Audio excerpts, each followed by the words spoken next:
এই মুহূর্তে আমাদের সঙ্গে ফোনে রয়েছেন যাদবপুর বিশ্ববিদ্যালয়ের প্রাক্তন উপাচার্য বুদ্ধদেব সাউ।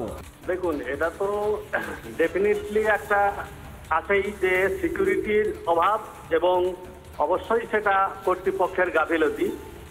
কারণ এই ধরনের ঘটনা রাত্রি 10টার সময় ঘটছে, এটা তো খুবই দুর্ভাগ্যজনক।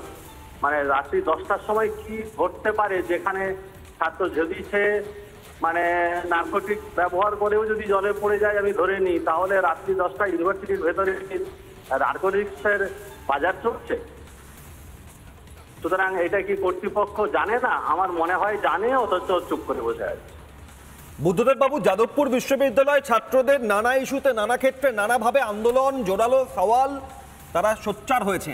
বিশ্ববিদ্যালয়ের অন্দরে পরপর 2 পড়ুয়ার এই মৃত্যু 2 বছরের মধ্যে, এবং সেখানে সিসি ক্যামেরা বসানো থেকে শুরু করে বহু মুভমেন্টের ক্ষেত্রে পড়ুয়ারা বারবার সরব হয়েছেন। কি বলবেন, কি করা উচিত এবার?